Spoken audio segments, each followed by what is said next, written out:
doing my top 5 fall list from the House of Alexandria Fragrances. So these are specifically from the House of Alexandria Fragrances. These are my top 5 favorite from the house for the fall weather. I have an extensive Alexandria Fragrances collection. I have 15 that could have easily been into this category. I'm just going to focus on the top 5. I am going to mention a few others during this, that I could have also included. When I'm looking at what I include, it's not only how good this scent is, how close of a clone it is, how fitting it is for the weather, but more importantly than any of that is how much I'm actually going to wear it. Okay, there's plenty of fragrances from the House of Alexandria Fragrances that I really like that I just don't wear a whole lot. Just like in my collection in general, there's plenty of fragrances that I really do enjoy, and in special occasions and certain settings I would wear. So there are a few that very much could fit into this category, but don't, because I don't wear them as much. Okay, so I will get into those as well. But to start this off, I am going to start with probably my favorite. One of my favorites. I want to know my favorite. One of my favorites. Definitely top 3 from the House of Alexandria Fragrances. And that is Royal Equestrian. This is their version of Parfums de Marly Leighton. I have 3 bottles of this, actually. This is a very old style bottle. They used to have these in these 30 mils like this. This is also an older bottle with the black cap. The new ones have the brown caps. Some of them have the sails on them. I have the new one actually at the office. So what this is anybody who's familiar with Leighton, this is a very good clone of Leighton. Okay, you get immediately out the gate, you get that bright, juicy apple. Okay, this clone in particular does kind of have a more prominent menthol note. A lot of people compare to Vicks Vapor Rub. I don't really get the Vicks Vapor Rub, but I get what they're talking about. There's certainly this kind of uplifting, minty vibe about it that you get with Leighton that comes out with the apple. I believe it's from the geranium that's included in the mid notes. It kind of pops out on the top. Some of the clones don't have it as prominent. The old version of Leighton, the older batches, was more prominent than the newer ones. If you get a new batch, 2019, 2020, 2021, the menthol note is still there, but it is dialed back due to reformulations. If you get an old vintage batch, you are going to smell it more. I, for one, really do enjoy it. I know from speaking to, people that I interact with and have asked about it, a lot of women don't really prefer the menthol note. They really like Leighton as it gets into the dry down more. So sometimes the newer batches are better if you're just looking for compliments, but I really do kind of enjoy it. I think it adds complexity to the fragrance that otherwise wouldn't be there. So in addition to apple and geranium, you get lavender, there's vanilla in here, and it really just kind of creates this masculine, seductive fragrance. It's not gourmand, it is sweet, but it's got easily just as balanced with the spices, and it's got a masculine kind of edge to it. It's not overly masculine. A female could wear this, but it does certainly have kind of a spice. And because of the menthol kind of vibe, it gives it this kick that to me makes it more masculine. Leighton is one of my top favorite fragrances, certainly in the top 3. So I love Royal Equestrian. It is one of the better clones of Leighton. I put it up there in the top 3 category. Number 2, honestly, is probably where it's at. I'd say it's number 1 in line with another, and I don't want to get into that here, but I'll just say King's Fragrances Royal Essence is also tied with Royal Equestrian, but for different reasons. So Royal Equestrian is closer as far as being a one-to-one inspiration of Leighton. Royal Essence is kind of like Leighton, but it's like, Mike did his own thing with it. It's even more seductive in my opinion. It's very smooth. It's alluring, but that's why I kind of put them both in number 1. Alexandria is a certainly better one-to-one match, but Royal Essence, there's just something about it that's really good. So anyway, this is a must-have in my opinion. If you're looking to pick something up from the House of Alexandria Fragrances, I would get this. Royal Question is really good. I'm not going to get too much into these because I realize it's going to take forever otherwise. And I almost didn't do this, but I'm going to. The second one is also from Parfums de Marly. It's an interpretation from Parfums de Marly. It's their version of Herod. Okay, it's called Arabian Horse. Again, I like this so much that I have picked up two. And I don't want to, again, kind of go too much into the notes. I also didn't want to get a whole bunch of Parfums de Marly necessarily, but I love these both, and they're going to get a ton of wearing. Their Parfums de Marly clones are spot on. They're nearly 1-to-1 on all of them. This is going to smell like the newer batches of Herod again. Oh, Herod is this very good, sweet but masculine tobacco, cinnamon, spicy fragrance. It's got vanilla in it as well. It's very good, very inviting, but it's not as, it's more masculine than it is unisex feminine. So Parfums de Marly also makes Ocean, which is one of the most popular, especially during this kind of time of year, more so in the winter. Fragrances also has cinnamon. A lot of people say it smells like apple pie.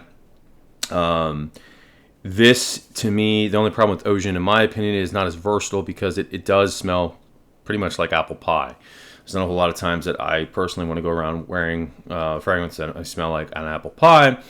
And it also leans more feminine, in my opinion. So Herod is more masculine, and it still has that very kind of seductive spice, but it does it in a way that, to me, makes it less of a gourmand. It makes it more of just this kind of, seductive date night, but more versatile fragrance. Again, you're only going to wear this in the fall and the winter. It certainly would be too heavy to wear year round, whereas Leighton, you could go around wearing that in the spring, even summer nights. I think I've certainly done it.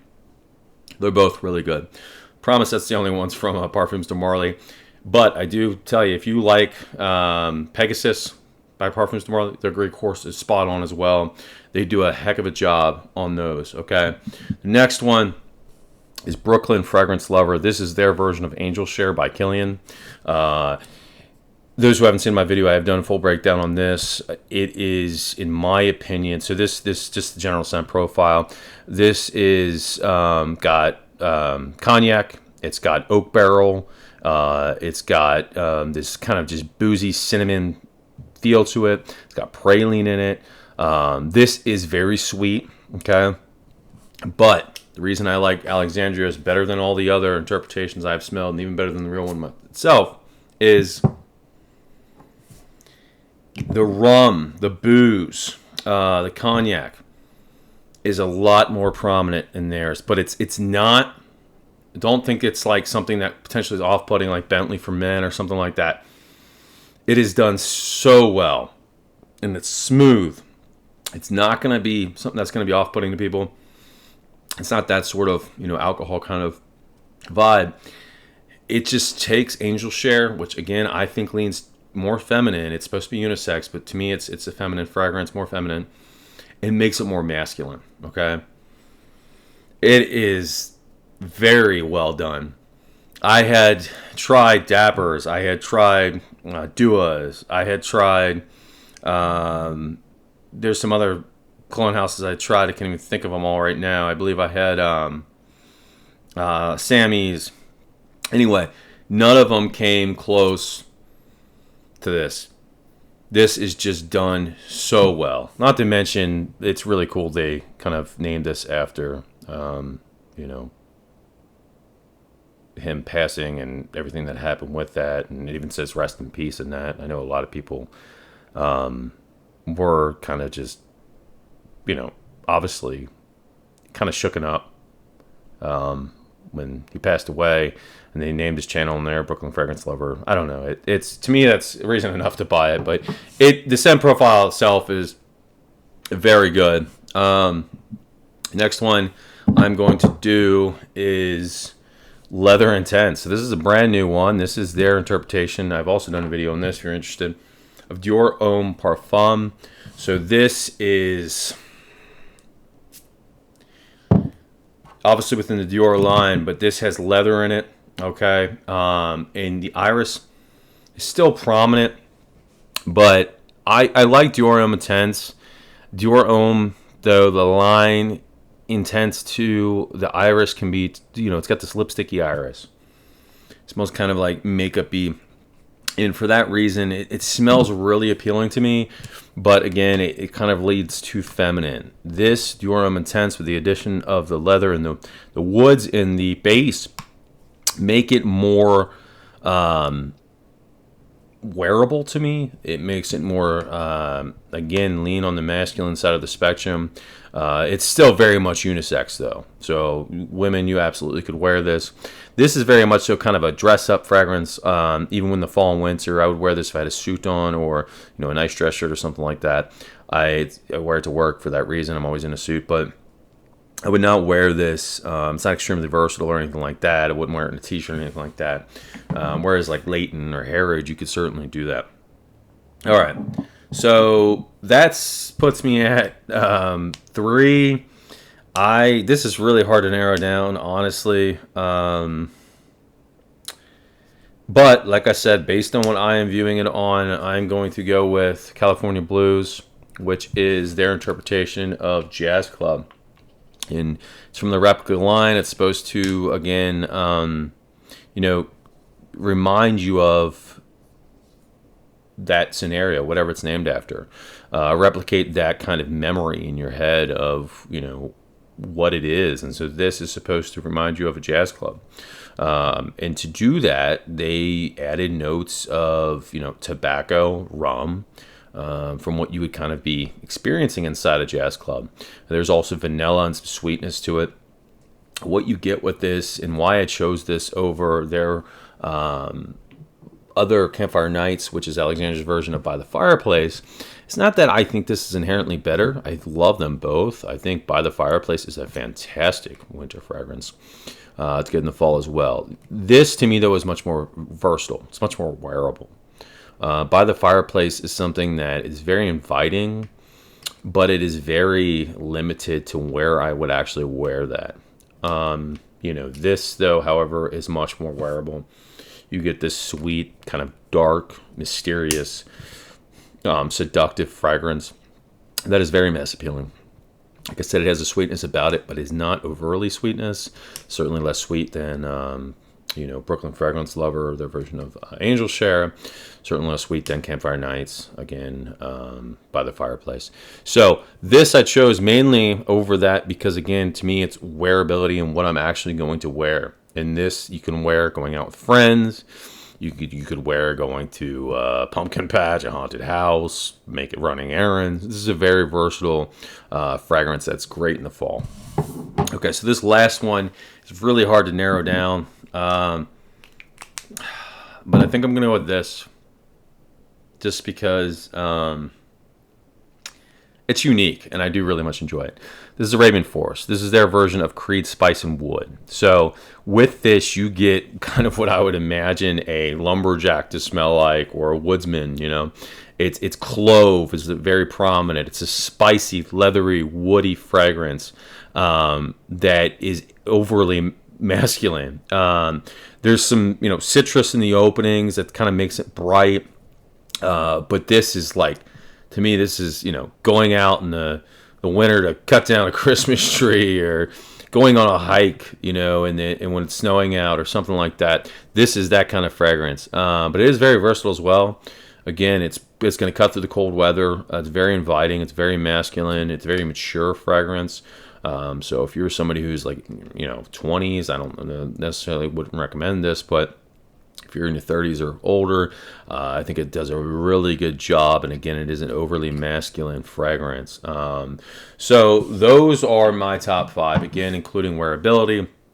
To me, which is very important, how much I'm actually going to be wearing them, as well as how much I really just like the fragrance and how good of a cologne it is in general. There are certainly some runner-ups here that I will probably include if I do a top 10 list. 1981X, which is their version of Naxos. Fade to Black, which is Back to Black.